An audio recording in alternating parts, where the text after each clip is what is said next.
Olá pessoal, aqui é o dono do canal trazendo um novo vídeo para vocês. Eu vou trazer hoje o livro da Odisseia de Homero, mas é um autor diferente, tá? É o Carlos Alberto Nunes, da editora Nova Era. Vamos começar. Canto 1. O amor de Ares e Afrodite. Ares era um poderoso deus, e Afrodite a bela do diadema. E como dentro da casa de Hefesto, consegue a ela unir-se às escondidas. Presentes lhe dá, até que o leito enxovalha do soberano. Mas Hélio foi pronto em trazer a notícia, pois tudo vira de longe, e os amores dos dois presenciara. Logo que soube a notícia, pungente atirou-se o ferreiro, para a oficina volver dentro da alma um conceito sinistro. Põe sobre o cepo a bigorna tamanha e cadeias à presta, tão infrangíveis quão fortes, a fim de que os dois fossem presos. Mal concluiu a armadilha, lembrando, colérico de Ares, foi para o quarto, onde, armado, se achava o seu leito. Querido, põe as cadeias em círculo a apanhar a armação por completo. Outras também, penduradas do teto e a cair para o solo, tal como teia de aranha que nunca ninguém percebe. Nem mesmo os deuses beatos, com tanto artifício, as urdira. Logo que a rede invisível à volta do leito distende, finge que vai para Lemos, cidade de bela estrutura, que mais prezava entre quantas na face da terra existiam, mas não vigiava debalde a deidade, que traz redes de ouro. Ares, ao ver que Hefestos, o ferreiro famoso, saíra, cheio de ardor, para unir-se a Cetereia de bela coroa. Logo procura a morada de Hefesto, o notável ferreiro. Ela chega de pouco da casa do pai, o fortíssimo Cronida, e sentada se achava, quando Ares entrou no quarto com gracioso meneio, lhe toma da mão e lhe fala: Vamos, querida, ao prazer inefável do leito entregar-nos. Não se acha em casa o ferreiro, estas horas, se encontra a caminho do povo sítio, de língua travada, quem Lemos demora. Isso falou de bom grado. Resolve subir para o leito, onde ambos logo se foram deitar, mas de súbito a rede artificiosa os colheu, por Hefesto a astuciosa apresentada.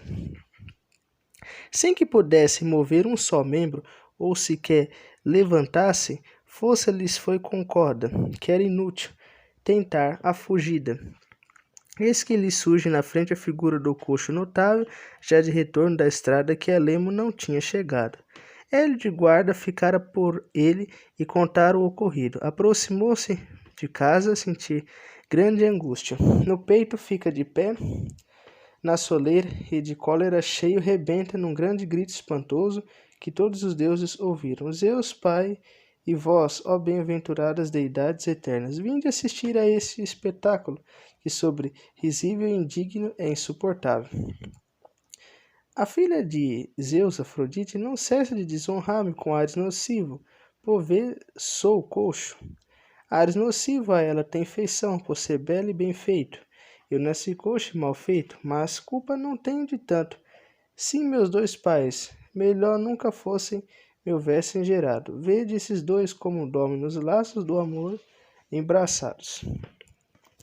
Tendo-o ao meu leito subido, espetáculo aos olhos odioso. Mas quero crer que não há de jazer por mais tempo na cama. Mesmo que se ame muitíssimo, em breve não mais terão gosto de repousar. Com cadeias e astúcia detidos os tenho. De que seu pai me devolva os presentes que eu dei como dote quando paguei pela compra da filha de olhar imprudente. E que, se de fato é bonita, carece realmente de pejo. Disse, os mais deuses afluíram à casa de sólio de bronze. Veio Poseidon, que a terra sacode. Depois chegou Hermes, o que traz a sorte, e Apolo, certeiro, que acerta as remessa. Só se abstiveram as duas deusas mimosas, que pejo sentiram. Eis que ao vestíbulo aos deuses já chegam dadores de prendas, ao contemplar o artifício que Hefesto astucioso forjara em gargalhada atroante romperam os deuses beatos. Entretanto, um deles aos outros se inclina e maldoso profere: vício nenhum produz bem. Ao veloz vencer, pode o momoso, tal como Hefesto, que embora claudique, alcançou facilmente Ares, que todos os deuses do Olimpo ultrapassam no curso. Coxo de fato, mas hábil, a multa vai o outro pagar-lhe.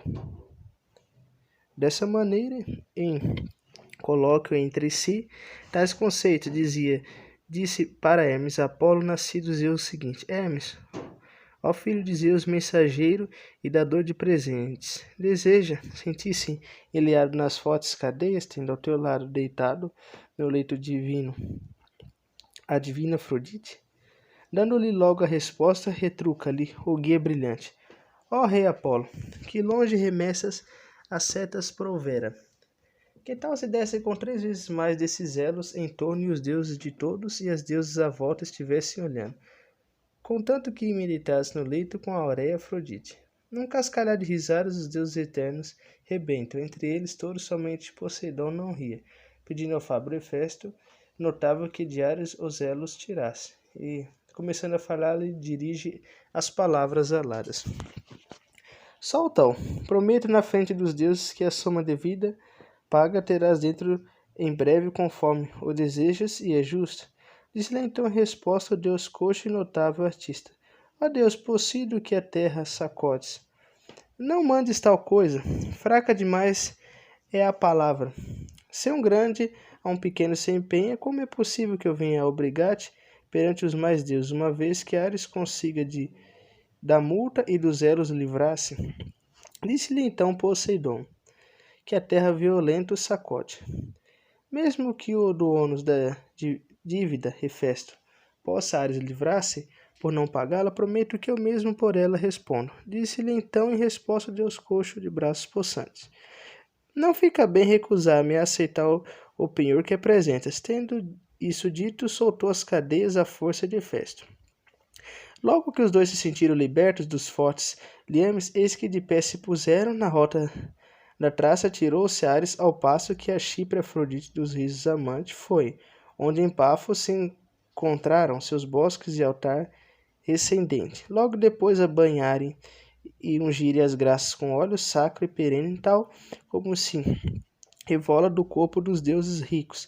Vestido lhes vestem, que a vista de todos encanta. Dessa maneira aconteceu este ocorrido. E aqui outra história se inicia. Após os 10 anos da Guerra de Troia, que ninguém conseguia decidir de maneira nenhuma e de nem jeito algum, ora, venhamos a convenhar sobre a história do cavalo de pau, que nos invoca por Epeio, foi feito com a ajuda de Palas Atena, deusa da sabedoria. Eis que o divino Odisseu, com astúcia, pôs dentro de Troia, cheio de heróis destemidos, e que os muros sagrados saquearam. Caso vejas a história, então lhe direi o seguinte. Por Palas Atenas inspirado, dá logo o começo sobre esta história, que o cavalo glorioso de madeira venceu a guerra de Troia. Depois de escondidos no bojo desse cavalo, que os próprios troianos a Acrópole tiram, ei-lo na praça, arredor se cruzaram diversas propostas, desencontradas, mas 3 agradaram por fim no conselho: ou desfazer o cavalo de madeira com bronze piedoso, ou conduzi-lo para o alto da rocha e no abismo atirá-lo, ou qual imagem propícia esperar que os deuses divinos placassem. Tal como logo depois decidiram que assim fosse feito, pois o destino assentara que fosse assolara a cidade. Quando abrigasse o possante cavalo que tinha no bojo fortes arquivos, que a morte e o extermínio aos troianos levaram. Então aconteceu o seguinte: diz-se a seguir com o saco à cidade, os aqueus logo põem. Quando saíram da cava emboscada do bojo do monstro, vão por caminhos diversos pilhar a cidade soberba. Indo Odisseu, que com Ares compete no aspecto, ajudado por Menelau, procurar o palácio onde mora Deifobo. Disse também como ali num combate muito grande vencera um contendor pela ajuda que teve de Atena magnânima. E com isso se concluiu a vitória dos gregos sobre os troianos. Canto 2. O relato de Odisseu. Após o ocorrido com o cavalo de Troia, os gregos conseguiram vencer uma guerra que já durava 10 anos e não tinha solução. Graças agora à grande vitória do engenhoso Odisseu, eles poderiam conseguir partir. E assim se iniciaria a sua jornada de retorno, com mais longos 10 anos para Ítaca. O regresso, seja se o queres, foi trabalhoso, dado por Zeus quando a costa de Troia saí. De Ilion levaram os ventos à terra habitada por Síconos, onde a cidade de Ismaros saqueei e matei os seus homens. Mas da cidade as mulheres e o grande tesouro amontoado foi dividido, porque nenhum homem sem lote ficasse. É bem verdade que aos outros propus que com pés muito velozes logo fugíssemos, mas os estultos não me obedeceram. Vinho gostoso e abundante beberam das concáveis naus. Ovelhas sem conta sacrificaram na praia, e assim bois que se arrastam tardonhosos, nesse entrementes os sícones pedem socorro a outros sícones, circunvizinhos, porém de mais força e bem mais numerosos. Na terra firme habitavam de carro, eles todos lutavam com os inimigos, ou mesmo de pé se assim fosse preciso. Eles que chegam bem cedo abundantes, quais folhas e flores da primavera. Então Zeus sobre nós infelizes um fado triste, muito triste mandou, porque novos trabalhos sofrêssemos. Firmes ao lado das célebres naus ofereceram combate, e se feriram reciprocamente, com lanças de bronze, enquanto o dia sagrado descia e a manhã não cessara. Foi-nos possível contê-las, pesado o seu grande número. Mas quando o sol se inclinou, já no tempo em que os bois vão ser soltos, levam os síconos grande vantagem. Fugindo os arquivos de cada nau, pereceram 6 homens de greves bem feitas. Todos os mais escaparam da morte e do triste destino. O coração apertado, vogamos dali para diante. Ledos por termos da morte escapado com perda dos sócios. Não se afastaram, porém, do lugar meus navios simétricos, sem pelo nome chamarmos 3 vezes a cada coitado.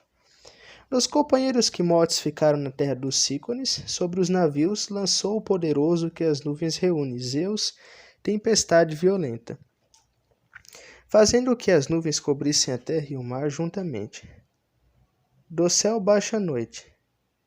Entre mentes, eis que nossas naus acorrem sem rumo, com as proas submersas 3, 4 vezes as velas, os ventos furiosos as rasgam. O que nos faz amainá-las receosos de mores destidas? E as próprias naus, com bem pressa, remamos no rumo da terra por 2 noites, e dali continuamos, ali demoramos. Com o peito a preço, não só por fadigas, também pelas dores. Mas quando a aurora de belos cantos e belos cabelos nos trouxe outro dia, logo elevamos os mastros, as candidas velas soltamos, e nos sentamos. As naus, os pilotos e os ventos dirigem ao ninho pátria.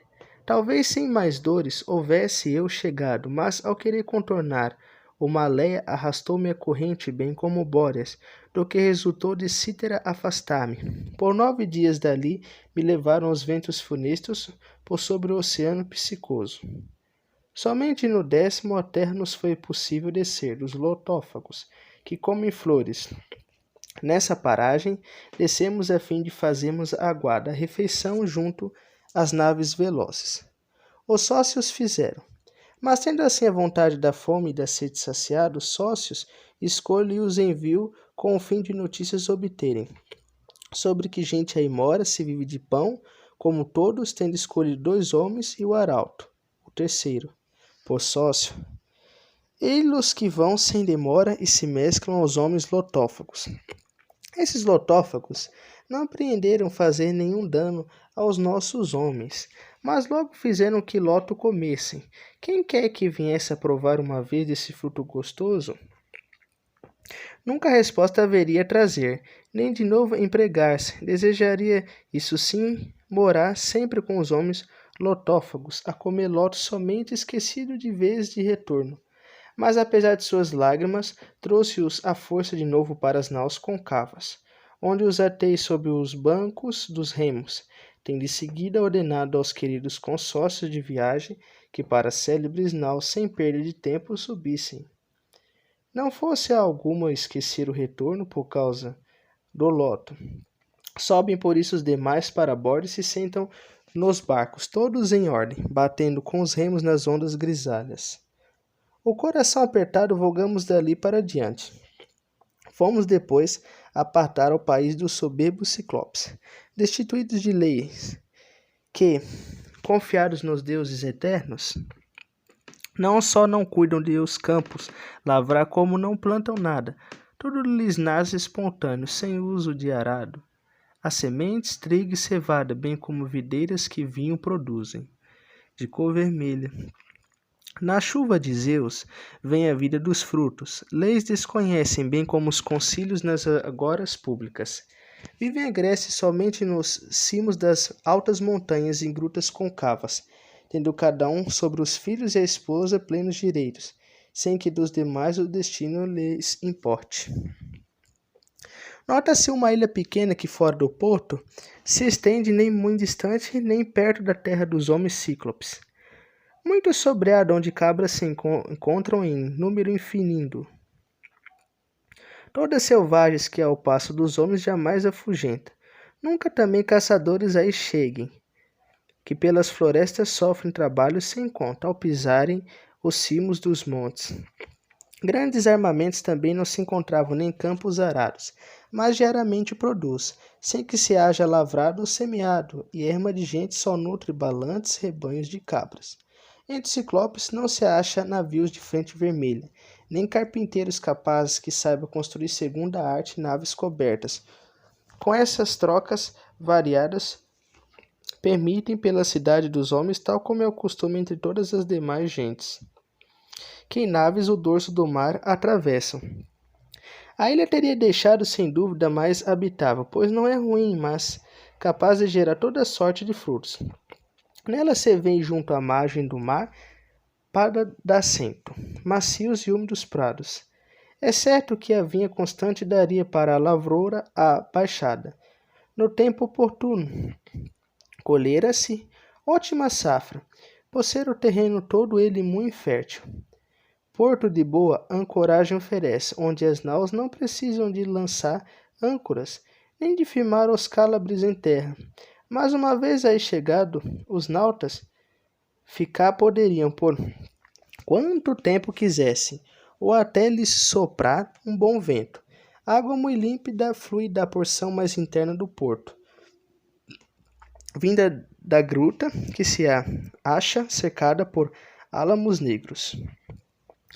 A esse lugar viemos ter por um Deus certamente guiados na escuridão que fazia de noite, em que nada se via, pois densa névoa baixara em redor dos navios. A lua não nos brilhava no céu, envolvida se achando por nuvens. A ilha não foi percebida por homem nenhum dos navios, nem mesmo as ondas enormes que vinham quebrar-se na costa, antes de haverem as naves de boa coberta apartado. Mas, uma vez aí, chegados às velas sem mais, amainamos das naves todas e a praia sonora do mar nos passamos, onde a dormir aguardamos que a aurora divina surgisse. Logo que a aurora de dedos rosas surgiu matutina, a percorrer a ilha toda pusemo-nos cheios de espanto. Ninfas, as filhas de Zeus poderoso, tocaram montes as cabras que a nossa campanha pudesse servir de respato. Rapidamente das naves tiramos as lanças compridas e arcos recurvos, e tendo disposto em 3 grupos os sócios, logo atiramos. Um Deus concedeu-nos a caça abundante. 12 navios ao todo seguiam-me. A cada um tocaram 9 das cabras montesas. A mim, porém, 10 foram dadas. Dessa maneira, portanto, e até o sol no ocidente deitar-se, nós detivemos sentados comendo e bebendo à vontade o vinho tinto de fato. Ainda não se acabara nas naves, mas provisão ainda havia, pois muito nas ânforas tinha todos guardado, ao tocarmos os muros sagrados dos Sícones. Perto dali observávamos a terra dos homens ciclopes, e percebemos suas vozes, bem como os balidos das cabras. Logo que o sol se acolheu e o crepúsculo baixou sobre a terra, fomos todos nos deitar pela praia, onde as ondas se quebram.